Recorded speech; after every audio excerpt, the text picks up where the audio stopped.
Thanks very much, Maggie, for joining us today. Look, I think the idea of sort of this talk is to sort of start to explore a little bit about what sort of has brought you here in terms of the journey so far, as well as perhaps some of the complexity that a lot of people may not really hear about the kind of Maggie Beer business or the brand that's sort of out there right now. Maybe we could just sort of start by, I mean, it seems like you've been around in terms of the brand's been around for a while, but it's not been an easy journey, I imagine. Oh, it's certainly not been an easy journey, but I've loved every part of the journey, and I think that's really important. Even the times when you're in a difficult time, I don't suppose you're loving that, but when you get through it, you realise it's part of the important journey of life. It's been exciting. It's been exciting, for sure.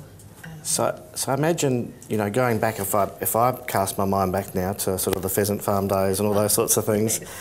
I'll bet you there were some days back there where you figured, is this going to last? Is this going to be something that I can do forever? You know, I never thought that. Never thought that. Because I was loving what I was doing, and I didn't have a vision. I didn't have a business plan. And I should say we, because my husband and I are, you know, integral to this. But I was learning all the time, so I was engaged and loving it. But I had no idea, I would never have dreamt where it would take me to, never. But I was always open to, well, both of us, we're risk takers and open to change. I love change, not for just for the sake of it, but I just love that growth. And but we went through huge hardships too, but we went through them together.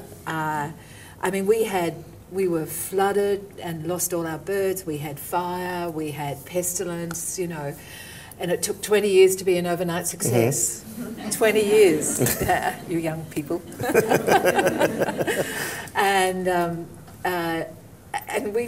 And we've been around such a long time, because we started in January the 19th, 1979 was when we opened to the public. But of course, the years from 73 to 79 were setting up the farm and Colin winning a Churchill Fellowship. So, and we had young children, and, you know, times were so tight financially that really, really tight. And we were a farm shop first, and then working so hard with the farm shop, and I had no, I'm sorry, but I had no business idea. In that I used to charge $1 extra for the fresh bird, to cook it, cut it up, and for people to have a picnic, $1 over and above the raw price, because I wanted them to try it. And of course, economically, that was suicide. And so from the farm shop, we morphed into a restaurant within the year. And so, you know, kind of the rest is history, but there's a lot of stuff along the way. Almost 11 years we ran the restaurant at a loss, because the farming, the vineyards were profitable and propped it up. And this has been a very important part of our journey, in that Colin never, ever made me justify a bottom line. Because I wouldn't have. I only ever did what was, I was driven by flavour and the use of produce, and it had to please me, and I'm very hard to please. I had to please myself first, and I've always been very selfish in thinking, if it pleases me, it's going to please everyone. Well, of course it doesn't. I found that out. But it pleases the ones that I want to be my customers. And I don't mean that to be elitist. I mean it to be, I want people that love food to love my food. If they don't care about food, I don't care about them. That's being filmed. So managing, I mean, almost managing by numbers then wouldn't have worked. No, if we looked at today and worked backwards and said, look, it's not making a profit, let's give it up. Let's not worry about it anymore. That wouldn't have worked. Never entered our heads to do that. Never entered it. Because I was on this journey and loving it, you know, and Cole's my greatest supporter, always has been. I could never have done what I've done without him. And because we're both lateral thinkers, and we both love solving problems. and he's very good on money, and I don't. You know, I take no notice of it at all, even now. Even now. But because that would stop my creativity if I did that, quite frankly. Yeah. You know, so if something doesn't fly financially, well, it doesn't go. Yeah. Yeah. So that team of you and Colin obviously has been the cornerstone Yes. of the business. How do you bring others into that team? How do your team now? Yes, we have 110 staff now. Wow. 110, but that's but that's the whole thing. That's the export kitchen in Tanunda. That's the farm shop, and we're farmers. So we're vignerons and olive groves and the pheasants, and we bought our neighbour's orchard just 2 years ago because it would have been pulled out because it's not economic, but it's been an orchard for 100 years. So we make a lot of emotional decisions. But that's okay. Then we have to try and justify. But Cole has got that.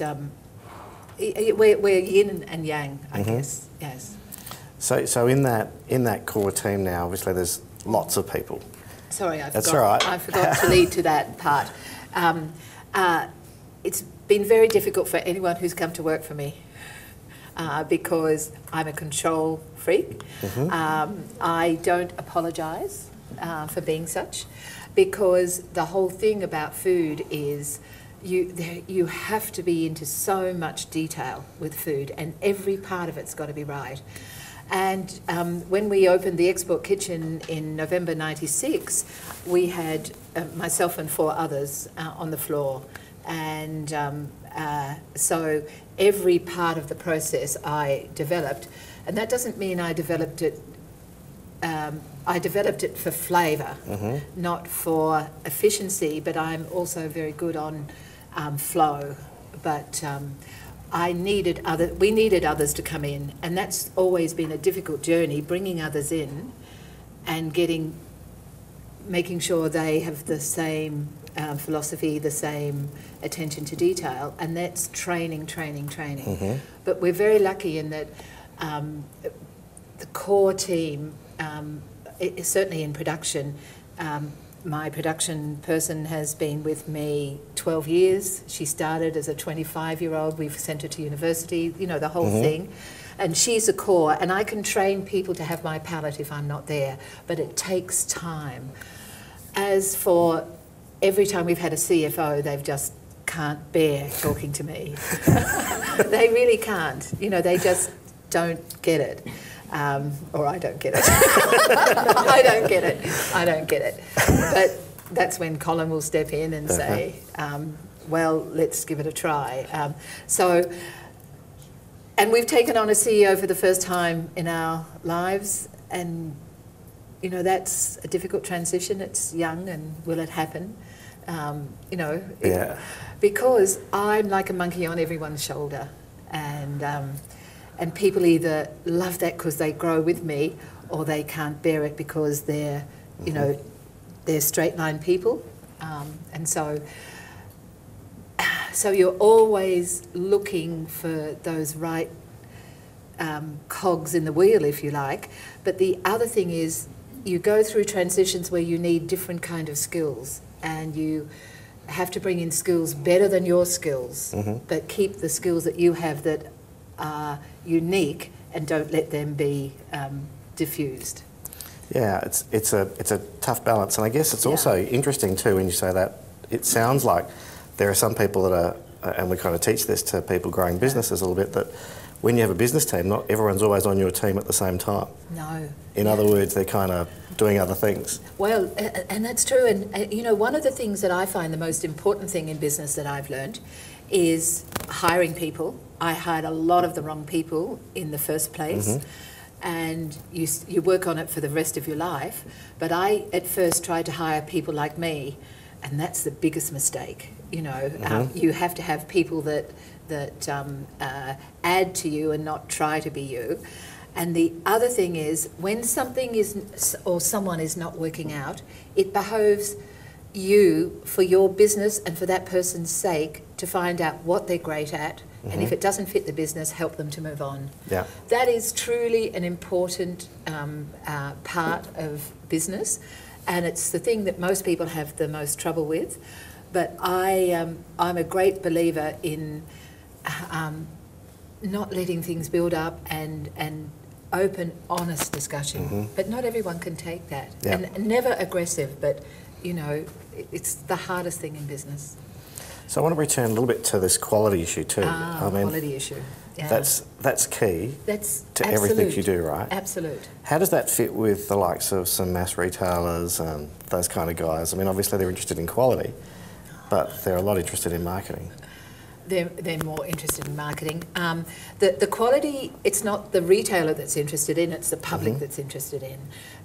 And, you know, part of our quality team, we have a microbiologist, we have two and a half QA. The half is, you know, sort of learning.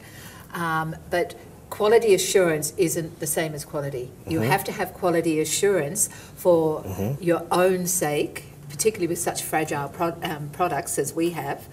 But that's what the big boys are interested in. Quality is a different thing again. And that's the thing. Every single week we sit down and taste everything we've made. And that's the great learning experience. That's how I can train palates to be mine, because I want them to make decisions that I would make if I'm not there. But it's if quality is your guide as well as quality assurance being the given, there's a lot that doesn't reach market. If something is not right, it doesn't reach market. But that is what financial people don't understand. That's how you build a brand, because you don't take the shortcuts. And so it's our long journey has been, and the 20 years to be the overnight success, has been great because the base is so strong. Yeah. Yeah. But, I mean, it must be a challenge to often trade that, not quality assurance so much, but the quality for a quick profit every now and then for others. And, you know, in that process, it means they probably won't last the distance. You won't last the distance if you let the quality go. Yeah. Absolutely. Yeah. And that's been a hallmark, right? Yep. Oh, and, you know, we've had a business advisor for over about 10 or 12 years. He came to be my general manager for a few years and he couldn't take it. And so he bought his own food business and learned so much, and he came back to me and said, "You were right all along." And now he's a very clever business advisor, and he's the one person once a month we sit with, and you know, he tells a story to people that he's training about things like one year I wouldn't do pasta sugo because the tomatoes weren't good enough. We'd had too much rain. And in a business, you know, everyone else can't believe that. But of course that's what we do. And our pate, even though we make, say, a ton of it, every batch is 10 kilos at a time, and it's baked in the containers. So all of those things that will bring out, will give me the quality that I absolutely need, or I won't do it, are things that continue on. So you mentioned an advisor there, and I imagine, you know, you're in the consumer space, which I imagine that everyone would have an opinion about what you should be doing, or what I don't listen. I listen to the advisor because he's known our business, and but we do everything in house. We do our graphics, we do our marketing in house by someone who's been with me 8 years, no degree, but with an innate understanding of me and what is right for me, because being I refuse to be too commercial. I just don't want to be. It's not what I'm in business for. And so if we were a bigger business, well, heavens, that would be hard. That would be hard. But I only, and it keeps on sounding selfish, I know, but the ideas come from me, and whether it comes from me. If it doesn't stack up financially, as I said earlier, well, of course it can't run. But I actually don't listen. I use instinct. I don't mean I don't listen, but if our distributors say, "Oh, I like this, but I think it needs more than that," well, more of something else. No. You just smile and nod. Yeah. No, I leave that to my sales manager. He's got to do that. But, you know, you get what I want to put out. And, yeah, it's not always easy. Because I guess that complexity of almost going from, you know, the idea all the way through Yes. to the end point. That's huge. Sometimes I lead all product development. 3 years ago, I took on a chef to help me because my life is so busy, and now one of my production people has come over, so we're now a group of 3. And product development is all the time, every day of every single day. But sometimes it took me 5 years to get ice creams up to the way I wanted them to be with the partner I needed. Sometimes it can take 3 months. We've just been changing a recipe for a product because it's too complicated. But the writing of what the percentages were wasn't high enough, and someone could be misconstrued, and I don't want that to happen. So 14 batches to change a recipe that's hardly a tweak. And sometimes a new product will take a month, but it has to from scaling up a product from the shelf to commercial production is a huge journey. That's a lot of trial and effort, and one step forward, 2 back, sometimes 2 forward, 1 back, because I won't use, you know, preservatives other than sulfur in wine. And so that's a really difficult process, and that's where things fall away, because I can't retain the quality of what it is at the bench top as if it's in my kitchen. Hard things to do, and not nearly enough people trained to do it in Australia. In wanting someone else in our team for some really exciting ideas I've got going forward, we might have to bring someone in from the UK. Now that's really sad. Yeah. Because I guess it's interesting how you talk about that journey there. Do you ever let go of ideas that you really like? No, I don't, but they can go to the back. They can go to the back. Bubble along, basically. And bubble along. I've got some that have been bubbling along for years, and I'll find sometime, because, you know, I'm not retiring. I'm just 69, and I'm going to, you know, perhaps by 85 I might, because I've got too many ideas. And so I'm a nightmare because I've got too many ideas, you know. So my focus sometimes. But is that what keeps you engaged, solving those problems? Oh, yes, yeah, absolutely. That's what I love. I don't, other than the quality and sitting on everyone's shoulder about ethos and everything else, it's product development, absolutely. So do you think that sometimes, you know, when you think about how the decisions you make about those sorts of things, do you think it's actually sometimes useful that it doesn't work? Do you think does it actually help? Well, in terms of, I think if it just worked like that, it wouldn't mean as much. But that's probably not. I think you learn so much from what doesn't work, and you apply it somewhere else. You just never stop learning, and you never stop finding solutions.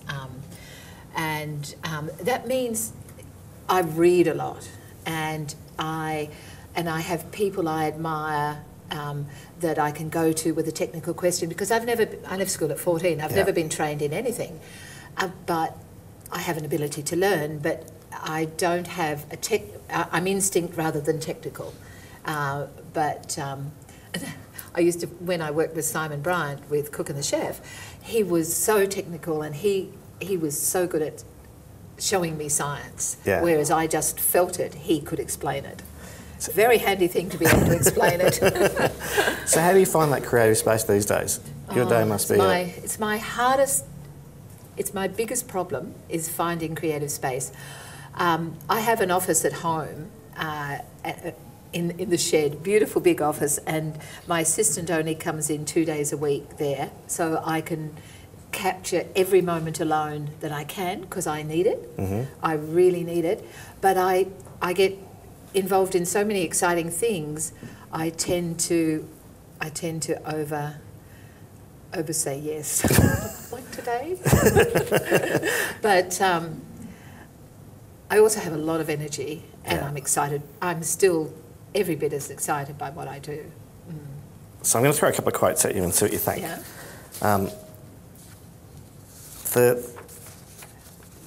Mark Twain said, "The dictionary is the only place where success comes before hard work."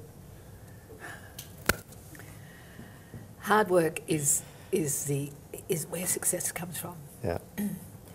Hard work and persistence and hard work. There's no short answer, is there? There's none. There's You wish none. there was. Sometimes you wish there was, yeah. But you know, I have 2 daughters and 5 grandchildren, and I see, seeing that next generation of knowing if they've learnt already about hard work because their parents and we are so busy that they get engaged, and I think that's the best thing. Work ethic learnt at a young age leads to great business skills. Mm-hmm. So another one. A guy called Benjamin Disraeli said, "How much easier it is to be critical rather than correct?" You must face that a bit. Yeah, tall poppy. Critical. I'm more critical of myself than I am of others. Critical to be correct, harder to be critical. It's easier to be critical than actually to be right. Yes. But easy to be a critic. I actually don't listen when people are critical of me because, no, and I don't mean that in a, I mean, I can't take negative energy. I couldn't do what I do if I had negative energy. And so if I'm proud of something I've done and someone is critical of it, well, I just have to say, well, that's their problem, not mine. And that's a hard thing to learn, by the way. Mm-hmm. But if you believe what you've done is right, then criticism can flow off you. It's funny, isn't it, in how you've explained things, the idea of doing many things in the early days. Some things were profitable, some things weren't. That sort of diversity actually helped you out, probably. Oh, absolutely. In other words, if you weren't doing some of these other things, you wouldn't have had the creative space to do the things that have been valuable today. Absolutely. In fact, I often think my life's been a bit like a jigsaw. You know, having left school at 14, I was always searching, because you have to remember it was of the times. And women didn't have university degrees. It was very unusual.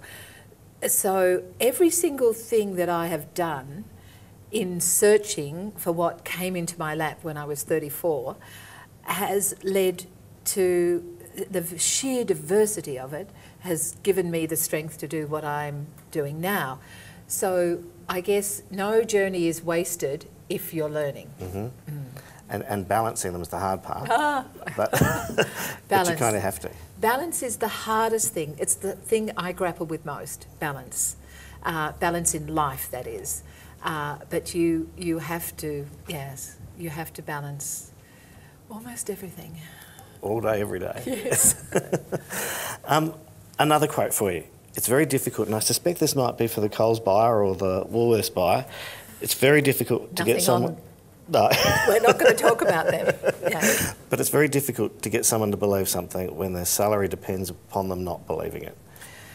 Yeah, yeah. And it is, just in food in general, in Australia, some of the people in big organisations that are making decisions are not making it for the same reason as I make the decisions. And that is difficult, and sometimes it's really distressing when you can present something that you know is fantastic, but it doesn't suit them, whether it doesn't fit into a category of financial gain, or they just individually don't like it, and that's where it stops.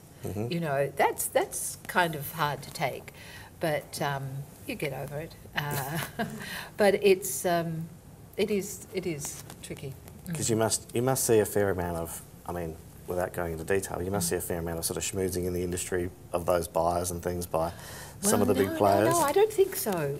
Do you know why? They now are smarter from their point of view, and you get to have a relationship with a buyer, and 3 months later they've been moved, and for that very reason. So there's no schmoozing. So I don't know if it ever did happen, but it certainly doesn't now.